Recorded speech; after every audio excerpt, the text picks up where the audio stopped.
បាទនិយាយសួរមកបងប្អូនគ្នាពីមជ្ឈមណ្ឌលសេវាកម្មកុំព្យូទ័រវិលត្រឡប់មកសារជាថ្មីបងប្អូនណាហ្នឹងហើយតើតើនឹងការបង្ហាញថ្ងៃនេះគឺខ្ញុំបង្ហាញភាសាអង់គ្លេសបន្តបង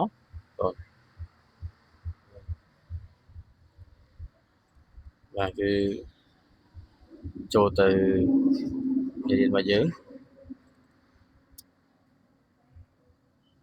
អូខេហ្នឹងហើយយើងដល់grammar 2បងប្អូនណា grammar 2ចូលទៅ slideshow current slide នោះយើងរៀនតាម slide បងប្អូនណាហ្នឹងហើយថ្ងៃនេះយើង focus ទៅលើ verb to be ប៉ុន្តែយើងបង្ហាញទៅលើ long form និង short form អញ្ចឹងណាហើយទៅលើប្រយោគស្របនិងបដិសេធអញ្ចឹងណាបងប្អូន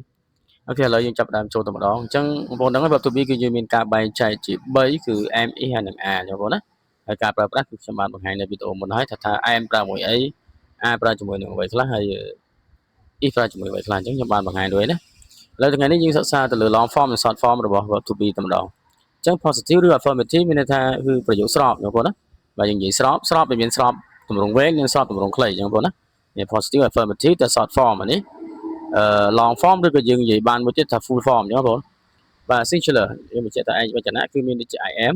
អញ្ចឹង I am ដល់ពេលយើងចង់និយាយកាត់គឺទៅជា am បងប្អូនណា am មិនណាគេមាន apostrophe នេះគឺបញ្ជាក់ពីទម្រង់ខ្លីមួយទៀត you are ទៅជា your បងប្អូនណា your បងប្អូនណា you are គេទៅជា your he is she is it is នឹងទៅជា his ទៅជា his ទៅជា is បងប្អូនឃើញទេបាទនេះជា short form របស់ទម្រង់ to be ដែលប្រើប្រាស់ជាមួយនឹង I you ហើយជាមួយនឹង his it ហើយតើតើជាមួយ plural ដូចជា VR បាទ VR ដល់ពេលទម្រង់ short form ទៅជា we បាន we you are ទៅជា your បងប្អូនណា your នេះប៉ុន្តែដោយសារ you យើងមានការបែងចែកជាពីរមាន singular ផងនិង plural ផងណាបងប្អូន they are អញ្ចឹងទៅជា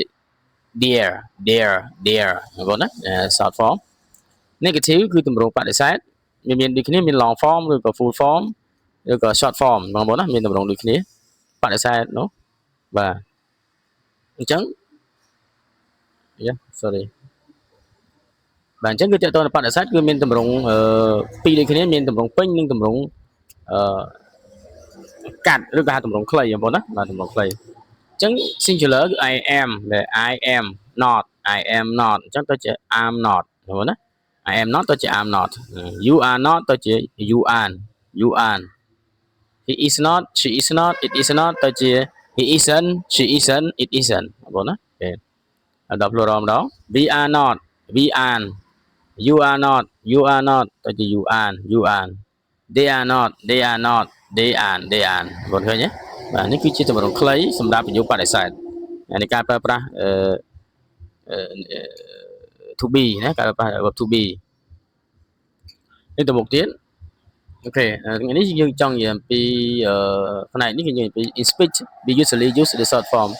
ក្នុងទម្រង់នៃការនិយាយគឺជាធម្មតាគឺយើងប្រើប្រាស់ short form អញ្ចឹងបងប្អូនណាបាទដូចជា she's my aunt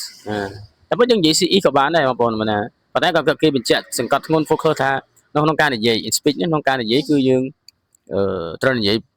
កាត់ទៅអញ្ចឹងបងប្អូនណាកាត់ទៅតែបើយើងនៅក្នុងformal ជា writing អីហ្នឹងយើងត្រូវ say វិញពេញទៅបងប្អូនណាអូខេប៉ុន្តែការនិយាយគឺយើងត្រូវយើងអាចនិយាយកាត់បានអញ្ចឹងបងប្អូនណា she's my aunt មែនណាគាត់គឺជាមីងឬក៏អ៊ំស្រីរបស់ខ្ញុំអញ្ចឹងទៅ he's my uncle មានថាគាត់គឺជាពូឬក៏អ៊ំប្រុសរបស់ខ្ញុំអញ្ចឹងទៅបងប្អូន I'm from Cambodia ណាបងប្អូនណា I'm from Cambodia ខ្ញុំមកពីប្រទេសកម្ពុជា they're Chinese មានថាពួកគេគឺជាជនជាតិចិនណា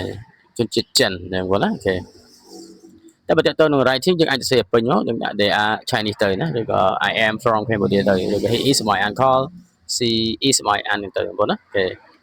គាត់តែយើង focus តាមនៅក្នុងការតម្រង់និយាយយើងអាចនិយាយ short form ទៅវា better than មានថាវាភាសាជាងការសរសេរអញ្ចឹងណាបងប្អូនណាហើយវាលឿនអញ្ចឹងណាបងប្អូនបាទនេះភាសាវិជ្ជាគឺតម្រូវយើងក្នុងការនិយាយយើងនិយាយ short form ទៅវា formal ជាង long form អញ្ចឹងបងប្អូនណាវាលោកាជាងអានេះ how to use verb to be វិធីការប្រើប្រាស់ verb to be អានេះខ្ញុំបង្ហាញពីការប្រើប្រាស់ verb to be បន្តទៀតថាតើមានការប្រើប្រាស់បែបម៉េចទៀតតទៅមុខអញ្ចឹងបងប្អូនណាអូខេឥឡូវទី1គេដាក់ថា to talk about the weather មានថា แต่ตอนแบบที่ที่มวยยังเพียง3 ปีกี่อากาศเทศหรือก็ยังเยี่ยมปีอากาศเทศหรือจะยังยี่แต่ is cold today เวลาไงนี่คือติดเจาะบอกนะไงนี่คือติดเจาะเห็นไหม it is cold today หรือ is cold today is the beautiful day เวลาไงนี่คือจะไงเดาจะทำอย่างน้อยพอเลยจังเตอร์บอกนะเนี่ยมันไงสอดสะอาดเลยโอเค is a beautiful day โอเคนี่คือ short form บอกนะโอเค short form is usually hot here is usually hot here ไม่ได้ถ้าเราทีนี้จะทำนะคือก็เดาตัวบอกนะ is usually hot here it isn't warm today it isn't warm today ថ្ងៃនេះมันก็เดาទេថ្ងៃនេះมันก็เดาទេហើយការប្រើប្រាស់ទី2 to say who we are ហើយតកតងនឹងការប្រើប្រាស់ទី2របស់ verb to be ថាតើប្រើប្រាស់ទៅលើអីខ្លះពេលវេលាឬក៏របៀបប្រើប្រាស់មួយទៀតនោះគឺយើងបង្ហាញទី2គឺថា to say who we are គឺមានថាយើងនិយាយអំពីថាតើយើងជានរណាបងប្អូនណានិយាយណាដូចជា I'm Hong and this is my sister Rani មានតែខ្ញុំហុងហើយនេះគឺជាកូនស្រីរបស់ខ្ញុំឈ្មោះរ៉ានី we are from Cambodia we are from Cambodia មានថាពួកយើងទាំងពីរនាក់គឺមកពីប្រទេសកម្ពុជាបងណាអូខេ I'm Dara and this is my brother Darat ខ្ញុំ Dara ហើយនឹងនេះគឺជាអូនប្រុសរបស់ខ្ញុំឈ្មោះ Darat we are daughter we are daughters មានថាយើងទាំងពីរនាក់គឺជាវេជ្ជបណ្ឌិតទាំងអស់គ្នាចំណុចទី3គឺ to talk about the time មានថាចំណុចទី3គឺភាសាអំពីឬក៏និយាយអំពីពេលវេលា is 10 o'clock is 10 o'clock មានថានៅពេលនេះគឺម៉ោងម៉ោង10 គត់បងប្អូនណាអូខេ is 5 to 8 is 5 to 8មានថាគឺខ្វះ5 ម៉ោង 8មានថាម៉ោង9ម៉ោង7:55 នាទីអញ្ចឹងបងប្អូន is 20 past 9 is 20 past 9មានថាវាគឺម៉ោង9:20 នាទីបងប្អូនណាអូខេ you're late មានថាអ្នកឯងយឺតដែរនេះចំណុចទី3គឺបានបង្ហាញរួចហើយទី4គឺ to talk about the place the place មានថាគឺយើងភាសាអំពីទីកន្លែង Sen and Sat are in Phnom Penh City Sen ជាមួយនឹង Sat គឺនៅក្នុងនៅទីក្រុងភ្នំពេញទាំងពីរនាក់អញ្ចឹងបងប្អូនណា Sen and Sat are in Phnom Penh cities Rathi and Ratha are in countryside of Posat province មានថា Rathi ហើយជាមួយ Ratha គឺរស់នៅក្នុងទីជនបទនៃខេត្តពោធិ៍សាត់បងប្អូនណាបាទ to talk about the people age មានពិភាក្សាអំពីអាយុរបស់មនុស្សបងប្អូនណា My son is 13 years old My son is 13 years old មានថាកូនប្រុសរបស់ខ្ញុំគឺអាយុ13បងប្អូន13ណា13ឆ្នាំកូនប្រុសរបស់ខ្ញុំគឺអាយុ13ឆ្នាំ My wife is 35 years old